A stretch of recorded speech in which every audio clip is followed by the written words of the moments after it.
Hey guys, good morning. How you all doing today? Welcome to another episode of Hockey on the Spot with Brandon Barenfeld. I'm Brandon Barenfeld. Thank you for joining me today. This is episode 129 of Hockey on the Spot. And today, for today's video, we are going to be talking about the defending Stanley Cup champions, or the new Stanley Cup champions, the Los Angeles Kings, winning their second cup. Again, defeating the New York Rangers in 5 games. We are going to do a Los Angeles Kings season in review. I said that I would do a season in review for the team that would win the Stanley Cup. So I'm going to live up to my promise and do a Los Angeles Kings season in review.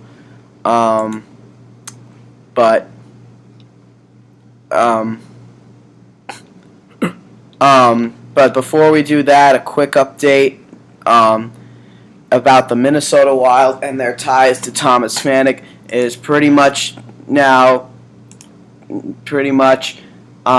Minnesota Wild have decided that they will not be signing Thomas Vanek this offseason because of his poor play during the playoffs.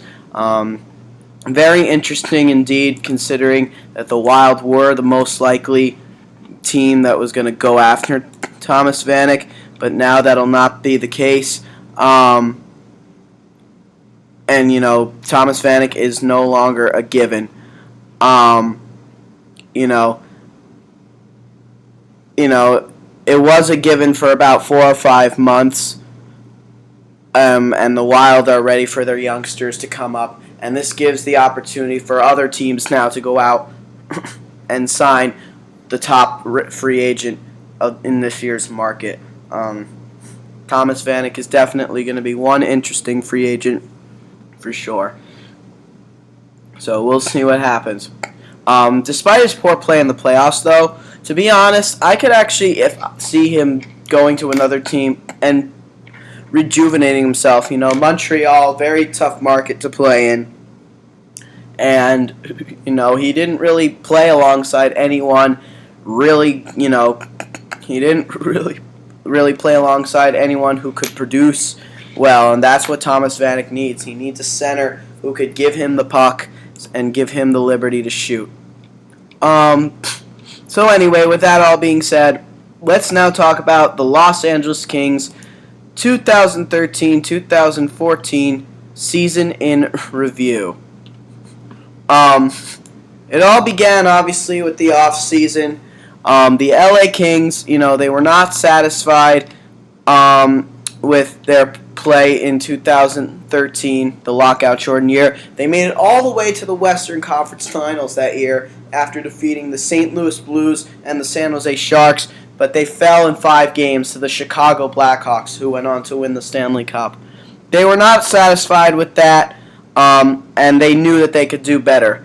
And so, but they knew at the same time, in order to get better, they had to trade away their then backup goaltender, Jonathan Bernier. Why? Because he was a guy, always a player, who had the greatest potential in the world to be a starter, and they knew it wasn't going to happen in LA because of the play of Jonathan Quick. So, a deal was pulled with the Toronto Maple Leafs where they traded away Jonathan Bernier and acquired forward Matt Fratton, goaltender Ben Scrivens, and a draft pick. And a draft pick.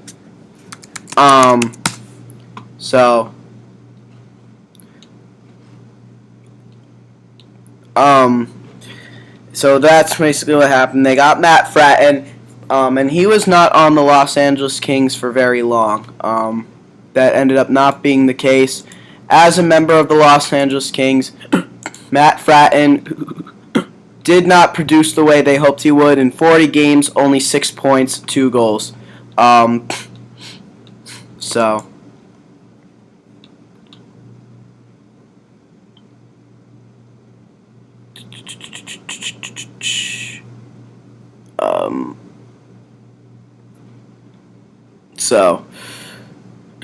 The Los Angeles Kings, though, we're not a very active team in the offseason as far as free agent signings, and a lot of the reason is there weren't a lot of good free agents to offer. What was a free agent frenzy that didn't have a deep group of free agents? Many teams opted out of bringing in some of the quote-unquote bigger names from the offseason, and the Los Angeles Kings were no exception. They were no exception. In addition, obviously, acquiring Matt Fratton and Ben Scrivens was part of their offseason. But in addition, they would also make one signing and one trade. The trade was with the Chicago Blackhawks. They would acquire forward Dan Carcillo in exchange for a draft pick. Carcillo was not a Los Angeles King for very long. As a King, he only played 26 games and was, after that, traded to the New York Rangers for a draft pick. And he went on to be a very good player for the Rangers, scoring 3 goals and 2 in the playoffs as well. So he went on to play very well in New York. As far as free agent signings went, they would only sign defenseman Jeff Schultz from the Washington Capitals. Jeff Schultz did not play a single regular season game for the Los Angeles Kings this past year. Former first-round, 27th overall pick from the 2004 NHL entry draft. Shutdown defenseman, big 6'6", 225-pounder. He was 27 years old at the time, but LA, because of how stacked they were on defense, there was really no room for Jeff Schultz to get into the lineup. He was just more of an 8th or 9th defenseman. He would make his Los Angeles Kings debut in the playoffs, and he actually played a decent amount. He played 7 games in the playoffs. He played 7 games in the playoffs. Mostly within the Ducks-Kings series, as they had some injuries to battle on defense. So Jeff Schultz in those 7 games did absolutely nothing, with only 2 shots on goal, and was a -1. So you could tell how good of an acquisition that turned out to be. Not a good one at all. But it didn't matter because the Kings had a deep group, and because they were so deep, they were also made themselves available to get rid of guys like Dustin Penner and Brad Richardson. Brad Richardson would go on to sign with the Vancouver Canucks, and he played very well playing under John Tortorella. Dustin Penner would go on to sign with a 1-year deal with the arch-rival Anaheim Ducks before eventually being traded to the Washington Capitals. Penner was very good playing for the Ducks, not so good playing for the Capitals. Not to mention, they didn't have any unrestricted free agents within their own system other than Penner and Richardson, but they did have top prospects that all played at points within the year. Tyler Toffoli, Lyndon Vay, and Tanner Pearson. Pearson turned out to be a huge part of the Kings' playoff run.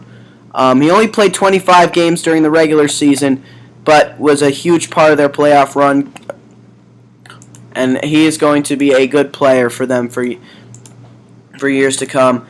Lyndon Vay, another interesting story, only played 18 games during the regular season, only getting 5 assists. He didn't play any games in the playoffs.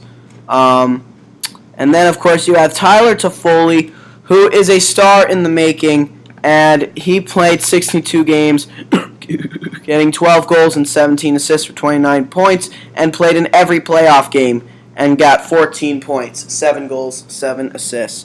He was very good. He is a superstar in the making, and he's only 22 years old. So,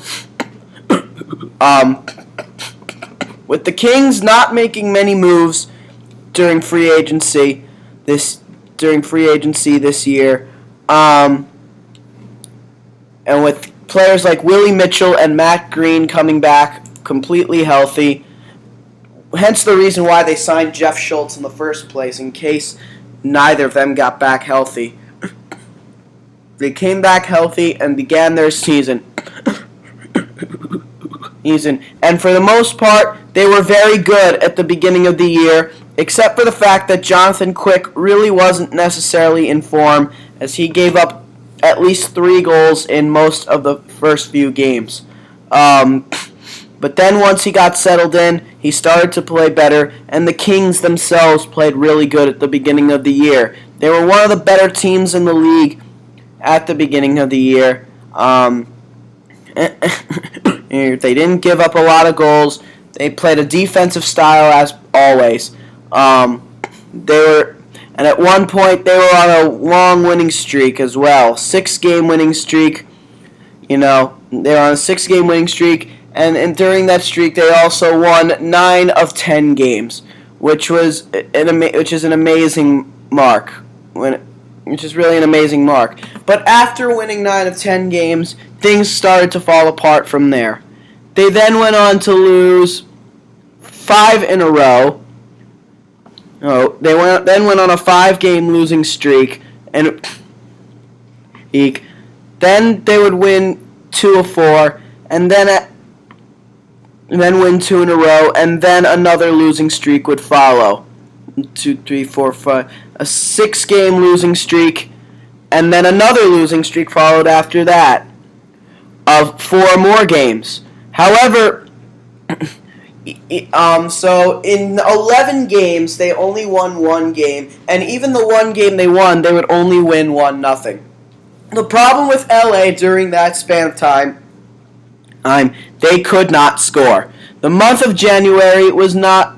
The end of January was not The month of January was not a friendly month for the Los Angeles Kings, and the beginning of February wasn't great for them either. January was the Kings' roughest point in the season, where they just could not score, and Jonathan Quick was trying to do everything himself, and he just couldn't do that. So, at this point, a lot of people thought that the Kings were starting to fall apart, and it really looked like it. They were starting to fall out of playoff contention. They got back into gear at sort of the right time. They then went on to win 1, 2, 3, 4, 5, 6, 7 in a row, their longest winning streak of the season. Then they went on another 6-game winning streak before finishing 5-3-2 in their last 10 games, and losing their final game in a shootout at the hands of the Anaheim Ducks.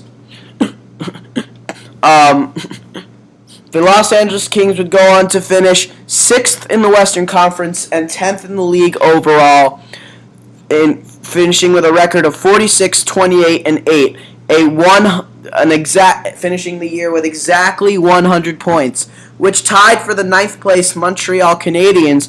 However, Montreal would finish 1 spot higher because they had a better ROW. They had an ROW of 40. The Kings had an ROW of 38. The Kings gave up I believe if I am correct, the Los Angeles Kings, one spot that they were very good in all season long, they gave up the least amount of goals in the National Hockey League, only giving up 174. They weren't a team that scored a lot of goals. They only scored 206. And they were 25th in the league in goal scoring, so they were not a goal-scoring team. But their plus-minus differential was a plus 32, which is very good. Their records at home and on the road were exactly the same. 23-14-4 at home and 23-14-4 on the road. They were also 8-6 in shootouts during the year. Now we get to the playoffs. During the playoffs, the Kings did not get off to a great start. They were the 6th seed in the West, and things did not go well for them in the beginning. They went up again in the first round. They went up against one of their arch California rivals, the San Jose Sharks. And in the early going, it looked like San Jose had everything going their way. The Kings were limited to just 8 goals in the first 3 games total, while the Sharks went on to score 17. The Kings were outscored 17 to just 8 in the first 3 games. The Sharks would win the first 3 games. And the Sharks had home ice advantage, and they would win the first 3 games 6-3, 7-2, and 4-3 in overtime, respectively, with Patrick Marleau scoring the overtime winner. The Sharks were 1 win away from knocking the Kings out, and they had 4 opportunities to do it. Everything seemed to be going their way. Hey, Game 4 in Los Angeles comes around. The Kings turn it around and win by a final score of 6-3. Sharks not worried too much just yet. It's 3-1 for the Kings. That game was all about survival. Game number 5 at the Shark Tank. Jonathan Quick gets himself a nice shutout to go in a building that the Los Angeles Kings have struggled in for many, many years. 3-0 win for the Kings in that game. Game 6. The Los Angeles Kings go back home. Now they have a little bit of hope, and the belief that they could do it came through. 4-1 win on home ice for the LA Kings as the Sharks just could not get going. Alex Stalock would get the start in net for game number 6, and that didn't work out very well. Now the Kings tie the series, and the Sharks are worried. Game 7, though, however, goes back to the Shark Tank. Everything on the line for both teams. The Sharks, early on, were not determined to go out, and so they scored just 28 seconds in. However, after that, it was all LA. They went on to win by a final score of 5-1. The Kings went on to beat the San Jose Sharks in 7 games. And why the Kings came back in that series? Well, they got a little bit of help at the trade deadline. Something I almost forgot to mention.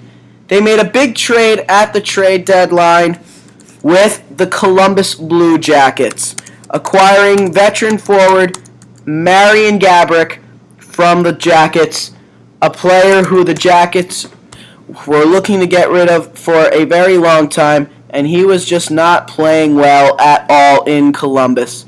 It just was not working out. It just was not working out at all. So the Kings just absolutely had to get rid of him.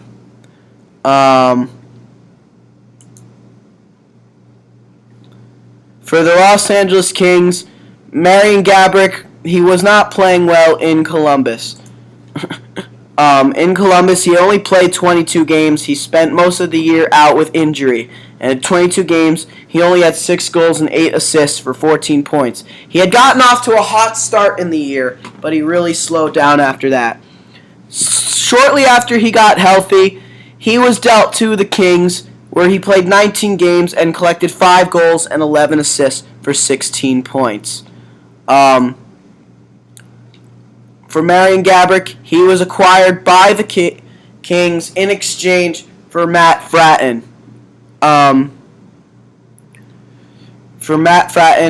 other players. Matt Fratton, who was a disappointment in LA, and he wasn't much better in Columbus. So the Kings definitely got the better end of that deal. Gaborik is an unrestricted free agent this year.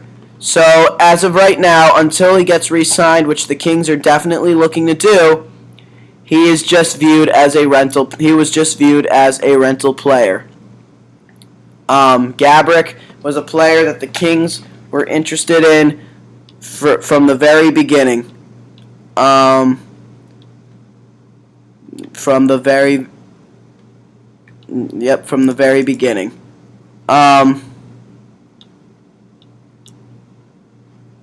So with all that being said, Gaborik played a huge role in the Kings' run to defeating the San Jose Sharks, getting a couple goals.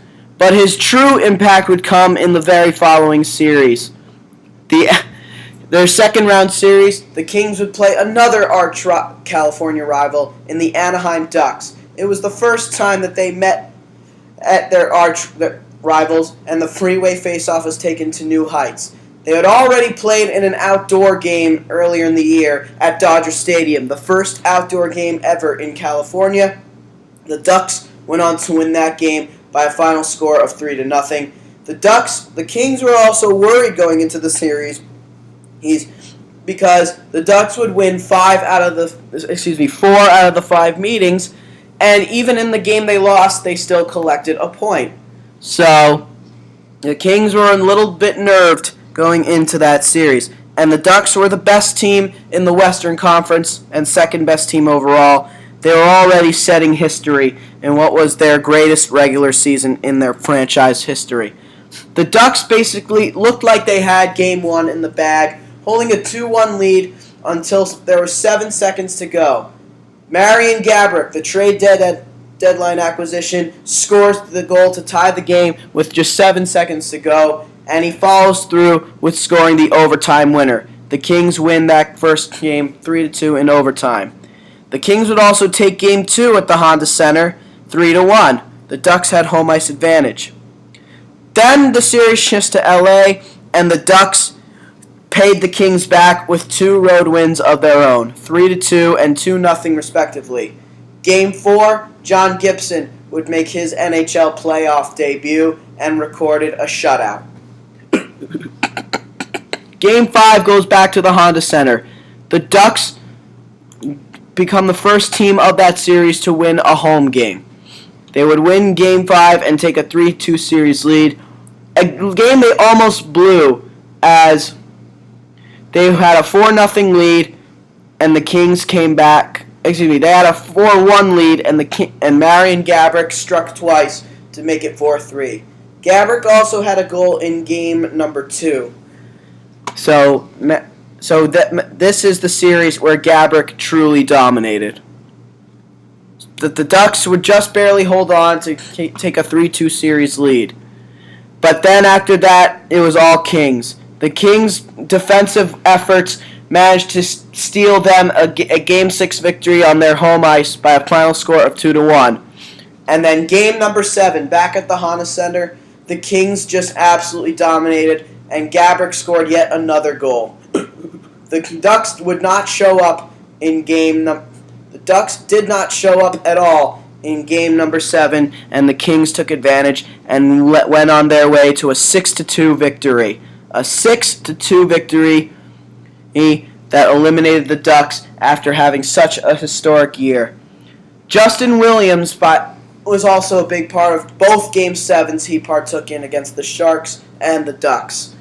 That's why he has earned the nickname Mr. Game 7. He went on to tie the record for most he was just 1 point away from tying the record for most points in a Game 7, originally held by Doug Gilmour.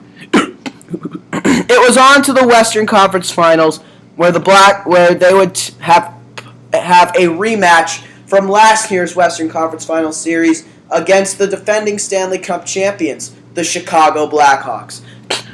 The Kings knew that this was going to quite possibly be their toughest series yet, and it showed early on as the Blackhawks went on to clinch a 3-1 win in game number 1 on their own home ice. The Kings then dominated from there, defeating the Blackhawks in games 2, 3, and 4, 6-2, 4-3, and 5-2 respectively. Games 3 and 4 were at LA. LA now holds a 3-1 stranglehold on the series, sending Game 5 back to Chicago. But the former Los Angeles King forward Michael Handzus would score an overtime winner to remember, as the Hawks managed to stay alive and win by a final score of 5-4 in overtime. Game number 6, sending Game 6 back to LA. Patrick Kane would go on to have a dominant performance and lead the Hawks to a 4-3 victory in Game 6 to tie the series, sending Game 7 back to Chicago. The Blackhawks would hold the lead, held two different leads in that game, held a bunch of different leads in that game, including a 2-0 lead. Corey Crawford had a rough night in Game number 7, and the Kings took advantage of that and managed to tie up the game at 4 apiece, sending the game to overtime. And in overtime, Alec Martinez would score the overtime winner to send the Los Angeles Kings to the Stanley Cup Finals to take on the New York Rangers. And Justin Williams also not only tied the record, but broke the record for most points in Game 7s in that game. The Blackhawks held 3 different leads, and the Kings came back to tie 3 different times. Marian Gaborik had the tying goal in the 3rd period. But Justin Williams had the Kings' second goal in Game 7 and also assisted on the Alec Martinez's overtime winner. He now has 14 career points in Game 7s. 7 goals, 7 assists. Amazing. He broke Doug Gilmour's record and is now the all-time Game 7 point leader. Now it's on to the Stanley Cup Finals against the New York Rangers, a series that was themed of the Kings letting the up leads early, but then coming back to tie. Most specifically in the home games. The Kings had home ice advantage in that series. Game 1, Rangers take a 2-0 lead. Kings come back to tie, and Justin Williams goes on to score the overtime winner. Game number 2, Rangers take a 2-0 lead, then a 3-1 lead, and a 4-2 lead. When it was 4-2, the Kings came back to tie from goals by Dwight King and Marian Gaborik. Although the goal that made it 4-3, a very controversial one at best. Yes, a goalie interference that should have clearly been called, but was not called. And the Kings took advantage from there. Then in overtime, the captain, Dustin Brown, would take advantage, and the Kings would jump to a 2-0 series lead. The series shifts to Madison Square Garden. Game 3, the only game that the Rangers dominate in shots on goal, but a poor performance by Henrik Lundqvist and an outstanding performance by Jonathan Quick powered the Kings to a 3-0 victory, the only blowout of the series. The Kings were 1 win away from winning the Cup, and they had the ability to do it Game 4 at Madison Square Garden. The Rangers were not determined to go out in their home building. They knew that their season was most likely over, but they were not determined. They were determined not to get swept. Another game where they played absolutely horrendous, generating only 19 shots. But Henrik Lundqvist stole that game and made 40 saves on 41 shots, and the Rangers would win their only game of the Stanley Cup Finals by a final score of 2-1. That win by the Rangers would set an NHL record for most elimination home games won in a single postseason.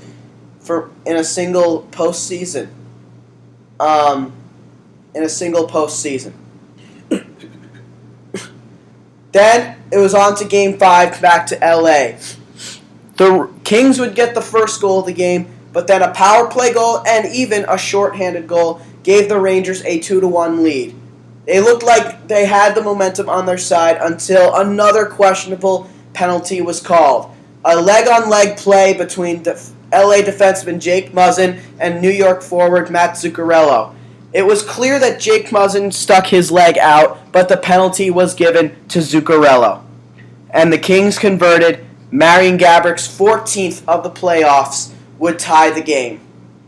Gaborik finished the playoffs with 14 goals and 8 assists for 22 points in 26 postseason games. He led all players in the playoffs in goals.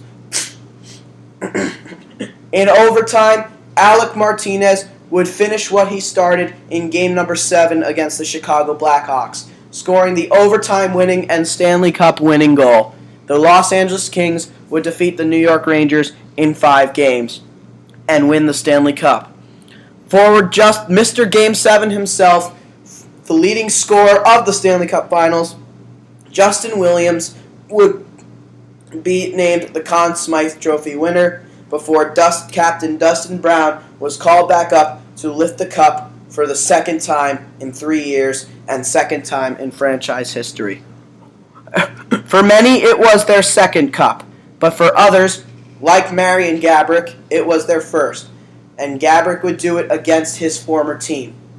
The team that he led 2 seasons ago in their first place run to the Eastern Conference Finals, then before they were eliminated by the New Jersey Devils in 6 games. So, there you have it. The Los Angeles Kings this season have proven that they are one of the most resilient teams in the league, if not the most resilient team in the league. And though this postseason was a much bigger struggle for them than 2012, they have proven that with hard work and determination, anything can be possible.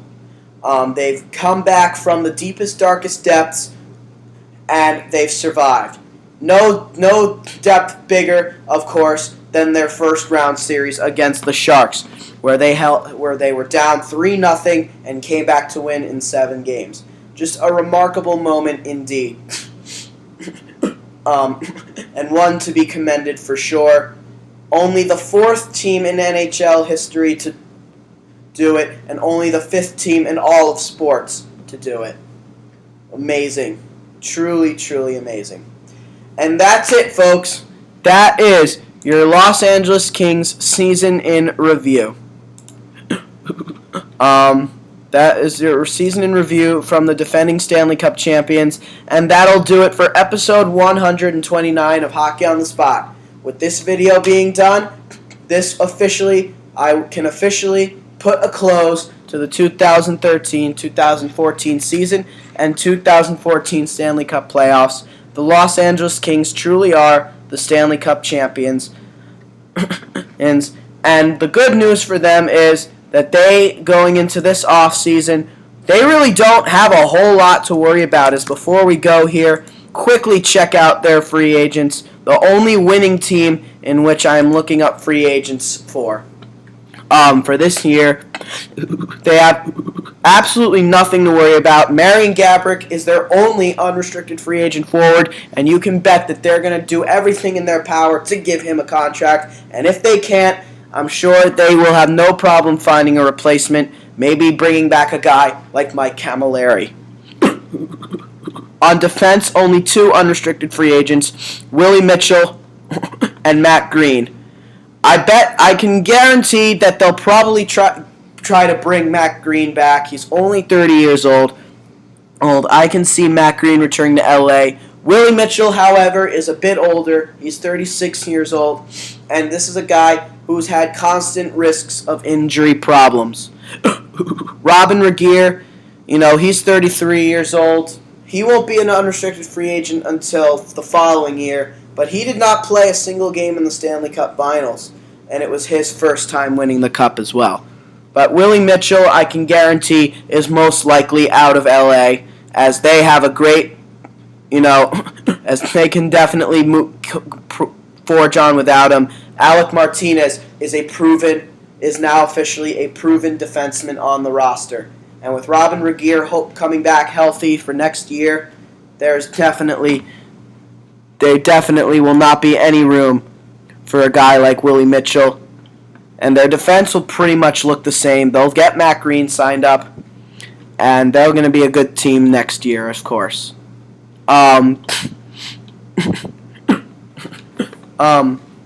Oh yes, and another thing I almost forgot to talk about too is their new rookie backup goaltender, Martin Jones. They traded Ben Scrivens earlier in the year, and when they did trade him, when Jonathan Quick came back, Martin Jones really stepped in and really played well. He's only 23 years old, and he has a lot of potential.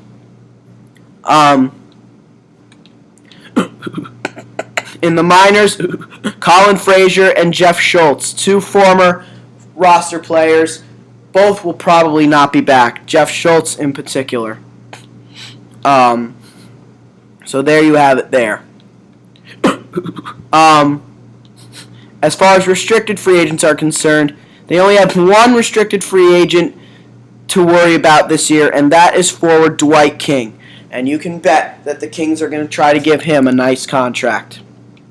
In the minors, guys like Lyndon Vay is probably their big restricted free agent, and they will definitely sign him. He is a future part of their team. And then you have guys like John Francois Berube, Andrew Campbell, Braden McNabb, another guy who they'll probably try to sign. They feel he has a bright future on the team as well. Steve Quayler, Andy Andreoff, a future hard-working prospect. James Livingston, they're a trade deadline acquisition from the San Jose Sharks. And Jonathan Parker. All real guys we really don't know too much about, but they'll probably sign a lot of these guys. But not an off season, not going to be a real big off season to worry about. The only player they'll really have to worry about is Marian Gaborik. All their attention will be focused on him. He'll be one of the top free agents for sure because of the way he played in the playoffs. He's only 32 years of age, I believe. So he'll probably look for a decent contract because of the way he played in the playoffs. And now he's officially a guy who could bring experience to a team that needs it. So hopefully it works out. And now with that being said, that will officially put a close on this season. And now we have a lot to look forward to coming this off season. There will be no more talks of the 2013-2014 season. Just looking forward from here. I will not be doing another video until at the day after the NHL awards ceremony. I'll do a video on the awards and the players who win it, and then following that, we have the 2014 NHL entry draft coming up, and then shortly after that, the 2014 July 1st free agent frenzy begins. And also, watch out for tomorrow, because starting tomorrow, teams can officially buy out players, and there's a lot of players, particularly a guy like Brad Richards, who definitely will most likely be bought out next year. So, a lot to look forward to this offseason. Probably going to be the most, and despite there not being a deep draft class for this year's draft, probably going to be the most interesting offseason we've had in a very long time. A deep group of free agents this year. A lot more are going to be on the way as a lot of good players will be bought out. And be sure to catch it. A lot of good players on the trade block as well. Guys like Ryan Kessler and Jason Spezza. So, going to be a very interesting offseason. Can't wait for it. And that'll do it for episode 129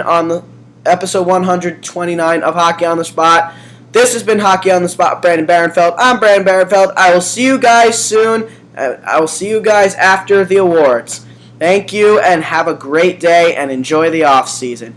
Goodbye.